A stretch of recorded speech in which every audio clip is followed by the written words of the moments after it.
all for joining us for this informational session for Rare Disease Day through the Rare Disease Network. I'm very pleased to be joined by a panel of experts who will be sharing about health literacy specifically as it relates to genetic conditions and privacy. Speaking today will be Kathleen Delp. She's a certified genetic counselor and a master's level clinical social worker who's worked at the genetics department at Spectrum Health since 1992. She specializes in neurogenetic conditions like movement disorders, neuromuscular disorders, and neurocognitive disorders, examples being Huntington's, Parkinson's, ALS, and Alzheimer's. Paula Patriga is a certified genetic counselor with the biochemical genetics program at Spectrum Health and Helen DeVos Children's Hospital. She did her undergraduate training at Trinity College in Dublin, Ireland, and got her master's in genetic counseling from the University of Cincinnati. Her interests are in newborn screening, neurodevelopment and neurometabolic disorders, education, research, and family and patient advocacy. And lastly, Hannah Budnick is a certified prenatal and general genetic counselor at Spectrum Health Maternal Fetal Medicine and Helen DeVos Children's Hospital. She did her undergraduate training at Alma College and got her master's in genetic counseling from Case Western University. She specializes in prenatal genetic assessments and has interests in education for students and families, as well as advocacy for individuals at risk for genetic conditions. Thank you, everybody, for joining us for this session. We will go ahead and start our presentation with Kathleen. I am pleased to be here to present to you on genetic privacy protections. We have had the Genetic Information Non-Discrimination Act since 2008.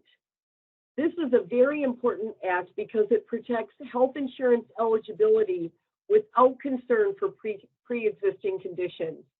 It also prevents health insurance companies from using genetic information to deny someone coverage, increase their premiums, copays, or reduce their terms of coverage. Also, employment protection. It is unlawful to use genetic information or family history information when firing, hiring, promotion, or pay is under consideration. It's unlawful to limit, segregate, classify, or mistreat an employee because of genetic reasons or family history information, and it's not legal to request, require, or purchase genetic information on an employee. However, it's important to recognize that GINA does not apply to life, disability, or long-term care insurance. It does not apply to small employers with less than 15 employees.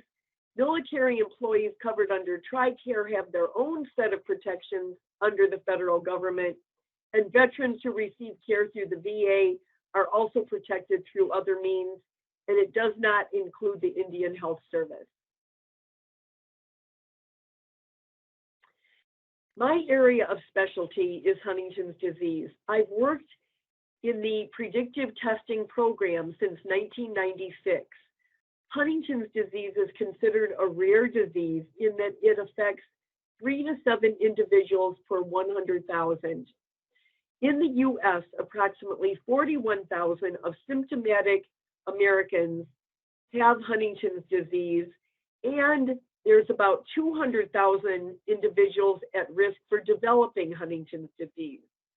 It is an autosomal dominant condition on chromosome 4, and the risk to a child of a parent with Huntington's disease is 50%.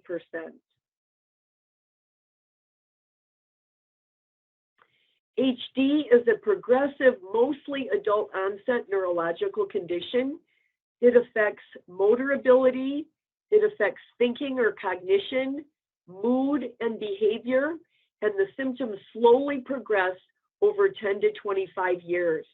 The ages of onset can be mostly between 30 and 50 years of age.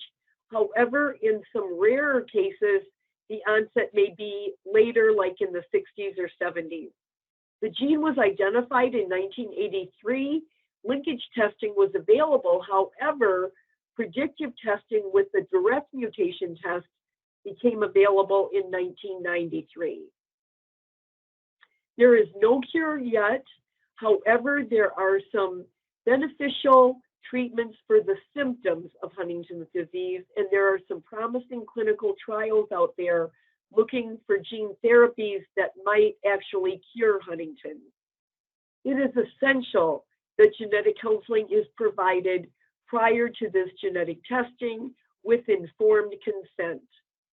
Discussion of the impact of the test results occurs, as well as the risk and the benefits of testing.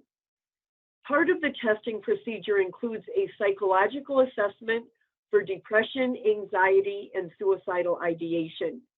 Sometimes it's recommended that testing not be performed at a specific time until the person is psychologically in a stable place, having adequate social supports prior to being tested.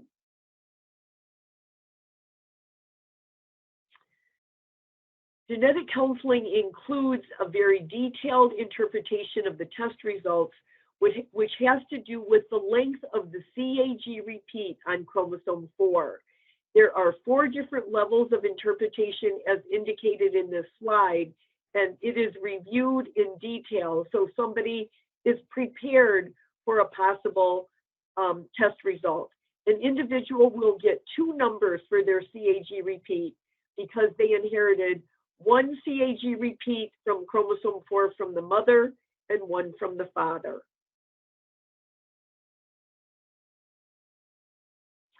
During genetic counseling, it's important that the individual is given information about the possible employment or insurance discrimination that could occur, and to look at what the GINA Act protects. It's important to look at the individual's current life, disability, and long-term care insurances prior to being tested. Some individuals choose to look into getting more life insurance or more disability insurance, or even looking into long-term care insurance prior to the testing.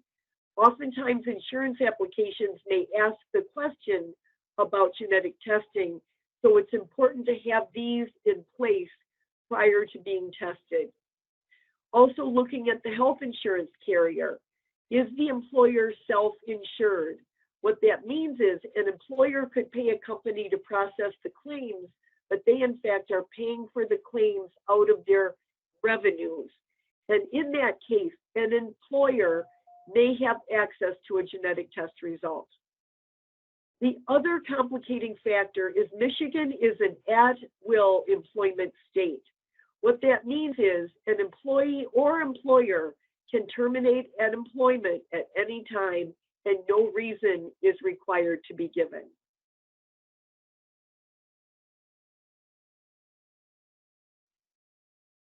Why would somebody want to have predictive testing? First of all, if an individual wants to know if they've inherited the gene for Huntington's disease, they may want the opportunity to participate in clinical trials.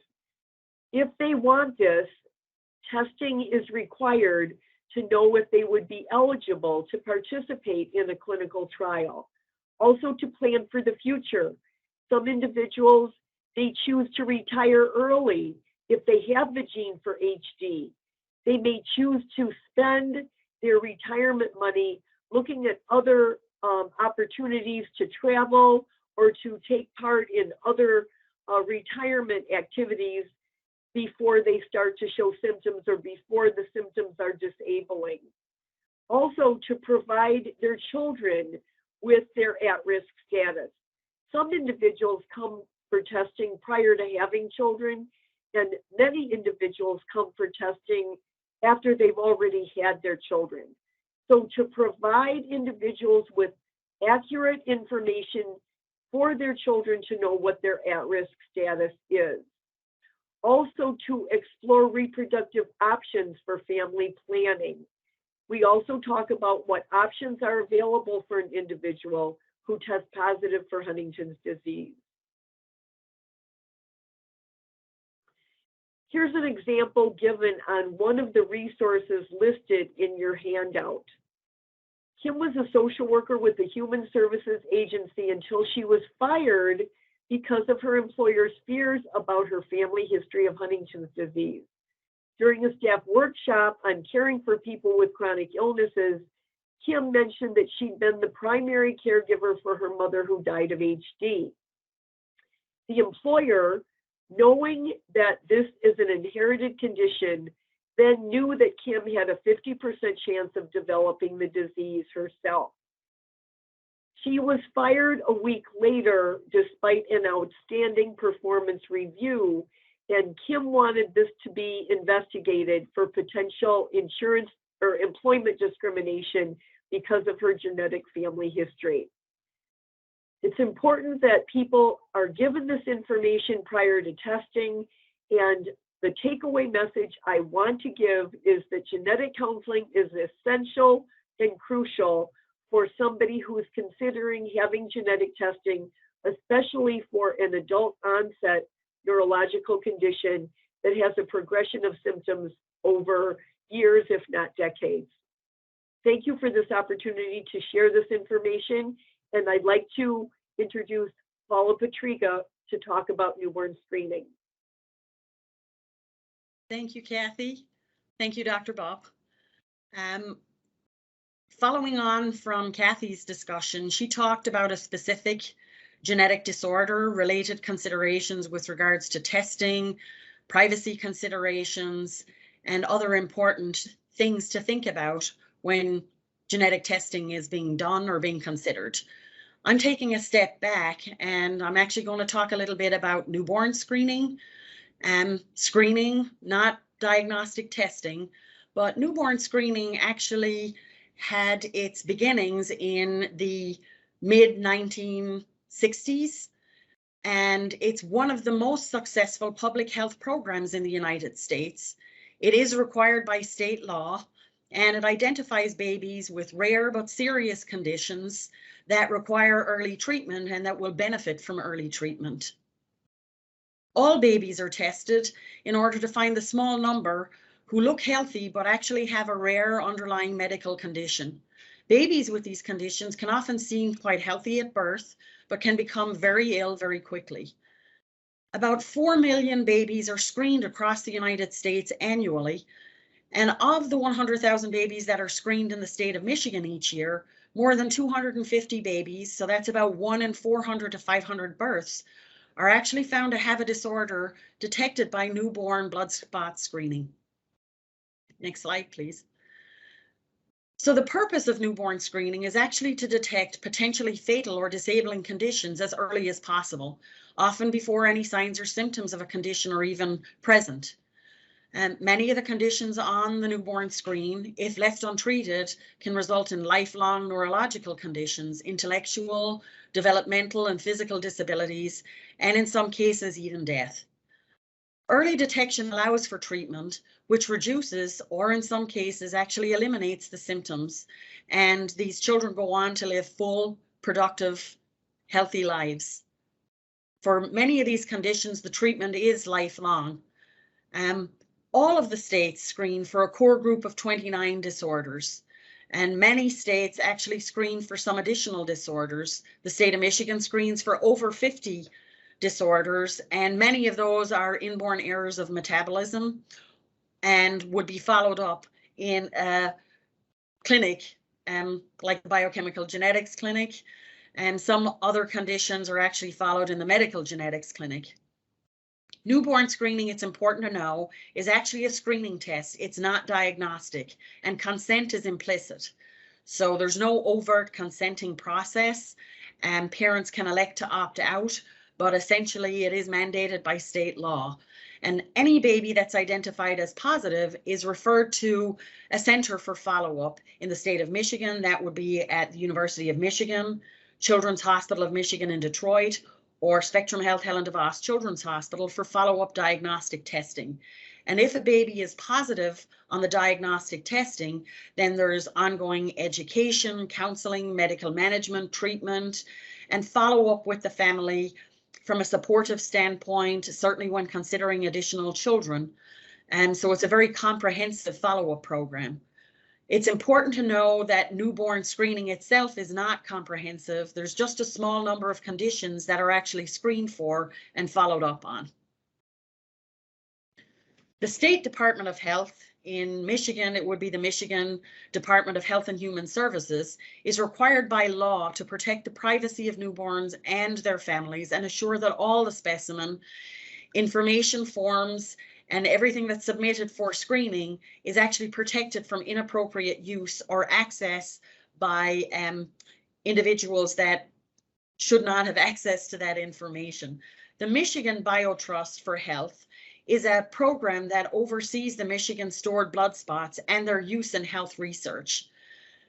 So of the spots that are actually taken with that heel prick, usually between 24 and 36 hours of life, those spots go to the state lab, and any unused spots, including parts of spots, are stored for up to 100 years unless a parent or an adult child opts out.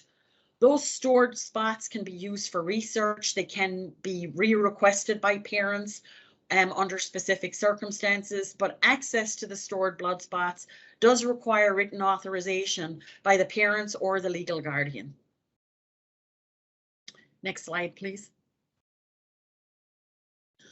So the take-home message is that every baby in the United States born after 1964, 1965 has actually been screened for a handful of genetic disorders. Certainly with advances in technology, that number of disorders has actually increased. It's important to know that it's a screening test. It's not diagnostic. There are privacy protections in place for the information and any related follow-up from newborn screening. I'm going to pass it over now to Hannah, and she's going to talk about prenatal genetic testing and related concerns. Thank you for your attention and time. Thank you, Paula. Well, like she said, I am going to take things another step back and talk more about prenatal genetic counseling and prenatal genetic testing. So with prenatal genetic counseling, we're going to see patients for a variety of different reasons. So there may have been an abnormal test result or abnormal ultrasound imaging or an abnormal family history. So what we do is we assess the risks to the developing fetus. We gather personal and family history information and discuss genetic testing and genetic testing availabilities. Prenatal genetic testing is a rapidly expanding corner of medicine, and it begs the question of how it might impact privacy and discrimination, like we've talked about already. Now, this is not only for the baby in the womb, but its parents and other close family members. So prenatal genetic testing can be divided into many subcategories, but for the sake of this discussion, I will divide it into two: parental genetic testing and fetal genetic testing. Now, these categories are not wholly exclusive by any means. One is almost always affecting the other. Next slide, please. So an example of parental genetic testing is carrier screening, and this is something that should be offered to all expectant couples.